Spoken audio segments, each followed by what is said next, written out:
هلا حبايبي، ان شاء الله تكونون بألف خير. وياكم نونو مرة ثانية. طبعا هاي رقم 2 بالتصويت. اول شي صوتنا شلون نسوي شعرك مجعد ب5 دقائق. اللي ما شافت الفيديو هذا يفوتها، ترى راح ينقضش بالعيد، كنا مستعجلين ومخبوصين. هاي تسريحة ب5 دقائق، راح اترك الرابط لها بصندوق المعلومات. والشي الثاني اللي اريد تشوفه هو شلون تطلعين حلوة او جميلة بدون مكياج. يلا نبلش. الخطوة الاولى الثقة. يجوا تحقون اهو صحيح، الثقة هي 50% إذا مو أكثر من جمال أي إنسان. لو كنتي ملكة جمال العالم بس ثقتك بنفسك مهزوزة، راح الناس كلها تحس بهذا الشيء. طاقة الإنسان تبين، يعني الإنسان راح يحس بيك وراح يشوفك مو حلوة. فحبي نفسك وخلي عندك ثقة بقدراتك وبجمالك، راح الكل يشوفك حلوة مو حلو.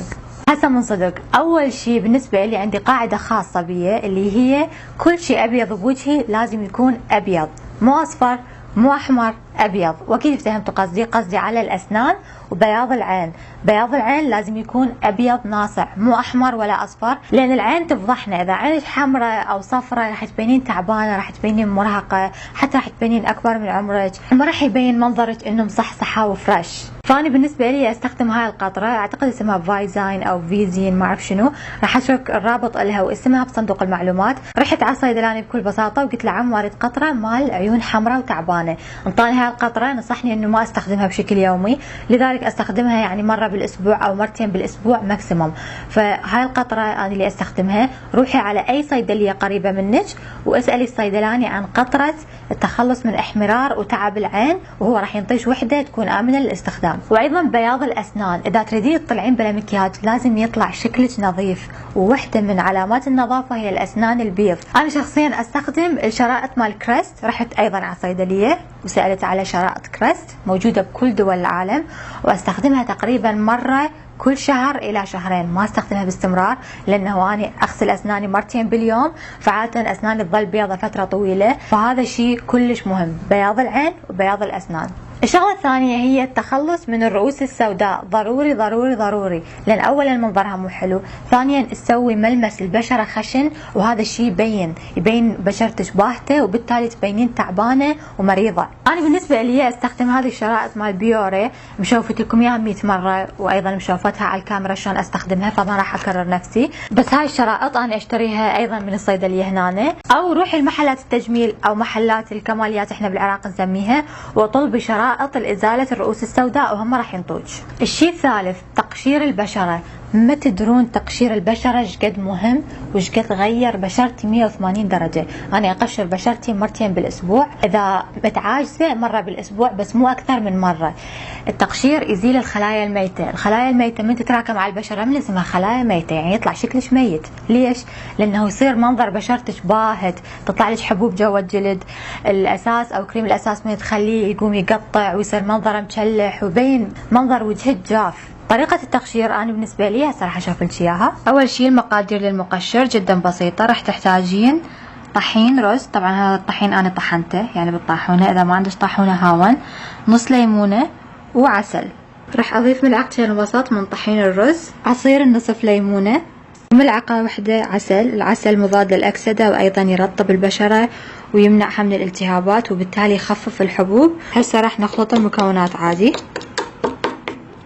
بس صار عندنا المقشر جاهز. هسه خلي اشوفكم طريقة الاستخدام. ماشي، اول شي لازم تنظفين بشرتك من المكياج، ما يصير تقشرين بشرتك وهي وسخة لين تطلع حبوب. فاغسلي وجهك بالغسول وحطي عليه تونر. وهسه راح نبدي عملية التقشير بحركات دائرية مثل ما تشوفين. استمري بالتقشير لمدة دقيقتين بحركات دائرية صغيرة، ولا تنسين ايضا منطقة الشفاه، هاي المنطقة احنا دائما ننساها. بعدين ورا ما تخلصين راح تغسلين وجهك بمي بارد، ووراها تمررين على بشرتك ثلجايه، راح تشوفين وجهك يصير ناعم مثل بشرة الأطفال. الشغلة الأخرى والمهمة بعد التقشير هي تغذية البشرة. لازم هاي فرصتك من تقشرين بشرتك الخلايا الحية تطلع لي برا، فتكون جاهزة حتى تستقبل كل مواد غذائية تخليها انت عليها. فيا اما تحطين، خلي اشوفكم شغلة، شوفوا ايش عندي. هاي الماسكات الكورية ما أخلى من عندها نهائيا، لازم كل ما اخلص وانا قايله بفيديو سابق اجيب منها. فيا اما بعد التقشير اخلي واحد من هذني او اخلي ماسكات طبيعيه. اليوم راح اشوفكم ماسك طبيعي، بامكانكم تستخدمون الشيت ماسك اذا متوفر عندكم، اذا ما متوفر فراح اشوفكم هسه ماسك كلش سهل وكلش بسيط واسويه صار لي سنين، امي تسويه صار لها سنين وبس. خلينا نشوف شلون. راح تحتاجين نشا وحليب بس، وراح اخلط ملعقتين نشا وملعقتين حليب. خلط خلط خلط خلط خلط خلط خلط. وراح توزعيه على بشرتك بشكل طبيعي، من ضمنها منطقة الفم. الحليب يوحد لون البشرة، يقلص المسام، يتخلص من الخلايا الميتة، يخلي البشرة مشرقة، يفتح البشرة، يعني بيه فوائد لا تعد ولا تحصى. والنشا يساعد البشرة انه تهدأ، اذا عندك احمرار او حساسية راح يهدئ البشرة. المهم بشرتك راح تصير تجنن ورا هذا الماسك، خصوصا اذا استخدمتيه باستمرار. بعدين راح ترطبين بشرتك بالمرطب الخاص بيك وبس. الأخير اللي يخليك تطلعين حلوة بدون مكياج هو الخدود الوردي وأيضا الشفايف الوردية. الشفايف الوردية هي علامة من علامات الصحة، وأيضا الخدود الوردية، فهذا المنظر جذاب وجميل، فضروري ضروري تكون خدودك وردي وحلقك مو أبيض، لا وردي. بس راح أعلمك خلطة شلون تصير لون شفايفك ولون خدودك وردية. اوكي حبايبي، الخلطة توريد الخدود والشفايف راح تحتاجين مي ورد، جليسرين، اذا الجليسرين ما متوفر مو مشكلة يعني شيليه، بس هو متوفر بكثرة ورخيص بالصيدليات. راح تحتاجين صبغة غذائية، انا جبت 2 اليوم، اللون الاحمر والوردي حتى اخلطهن اثنيناتهن. راح اخلي كمية من ماء الورد، ملعقتين تقريبا او 3. راح اخلي 4 قطرات جليسرين، 1 2 3 4. وراح اخلي قطرة من الصبغة الحمراء وقطرة من الصبغة الوردية بهالشكل، واخلطي المكونات جيدا وبس. صارت عندي جاهزة. هسه راح افرغها بالعلبة، اي علبة عندك راح تفي بالغرض. صار عندنا المحلول جاهز للاستخدام، بس انتبهوا ما تتوسخون ايدكم مثل ما اني سويت. هسه طريقة استخدام هذا المحلول، راح اجيب عادة اني اجيب زبدة الشيا، او اذا ما متوفرة زيت جوز هند. راح اذوبه اول شي بايدي، وراح امزج وياه 4 أو 5 قطرات من هذا المحلول. هسه تحذير، هذا المحلول يطبع على الايد ويبقى تقريبا يوم كامل مثل الحنة، فاذا ما تحبين هذا الشيء اخلطيه على سطح منفصل. وبعدين راح اخلي هاي الخلطة على خدودي من البداية، يعني من التفاحة للاخير.